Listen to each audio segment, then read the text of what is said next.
It's time for the Black Ops 4 review you've all been waiting for. The review of the ages. The review that will never be out-reviewed. Black Ops 4. The review. YouTube, what's going on? It's your boy SalvationsElite. We are back with another video, guys. And today, we are standing up. I don't know why. This doesn't even work for standing up. Honestly, I might just sit down, you know? This webcam right here.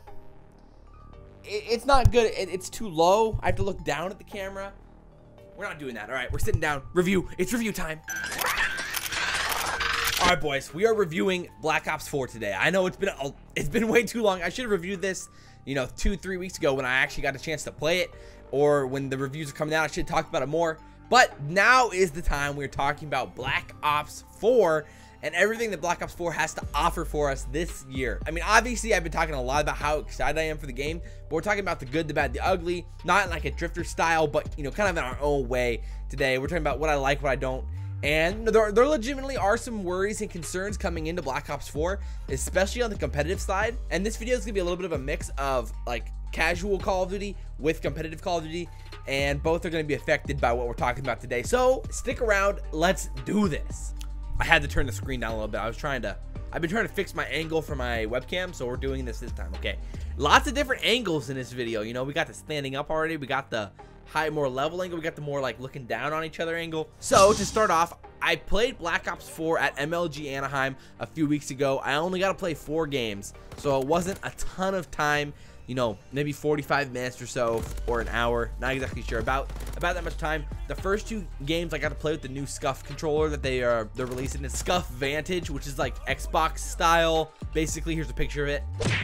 Those first 2 games I absolutely just destroyed. I was using a mix of weapons, and then the first game I used the Recon, and then the second game I used the War Machine.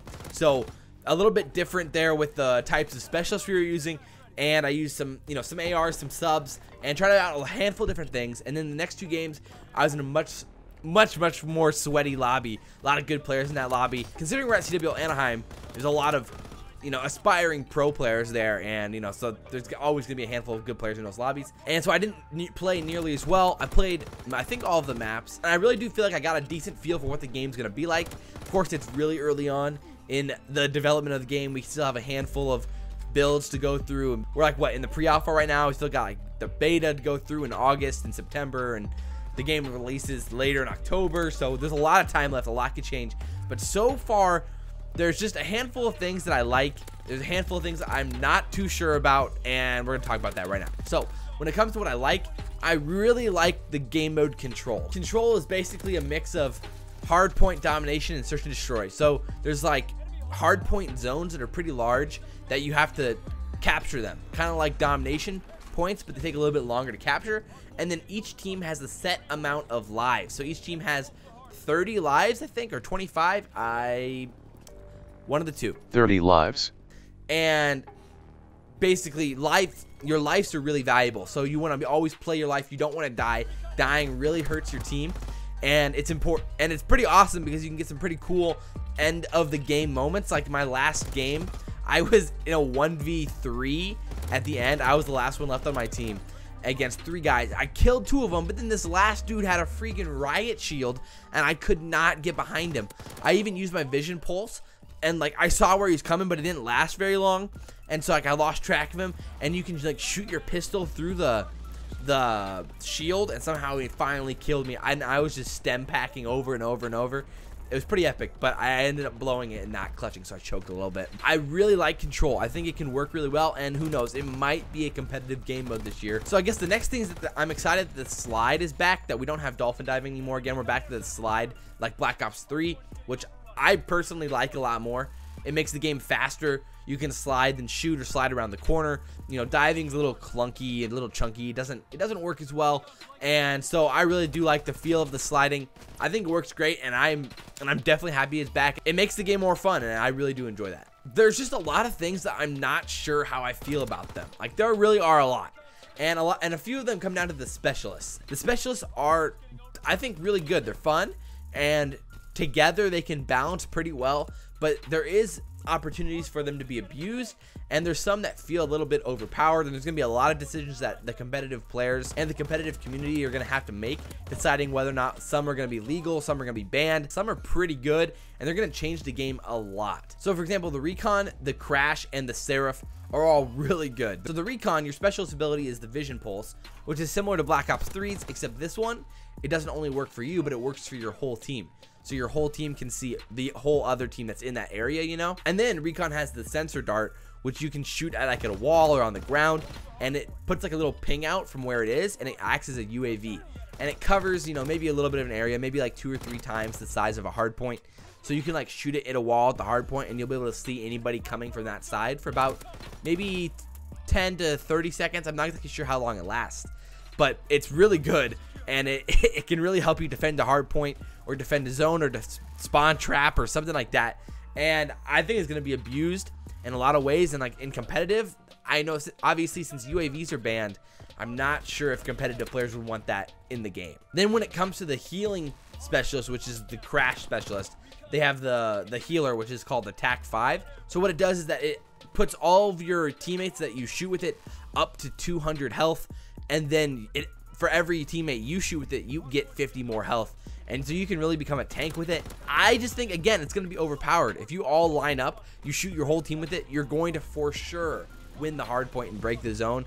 And I just don't know how competitive that is for Call of Duty. I want to see how it plays out. I would love to try that in a competitive like setting with like legitimate sweaty try hard teaming. This again, another question mark that I just don't know how it's going to play. I had fun like having it in the game, but I don't know how it's going to work competitively. And then the Seraph has the spawn beacon, which again is going to be an issue. It's like the tac insert from, you know, previous Call of Duties, except it doesn't just spawn you on like the one spot. It spawns you like in a little zone on the map, and so you shoot it down on the ground, and then your teammates can spawn in like a certain area on the map, which again, you can use it like to control the spawns in hardpoint.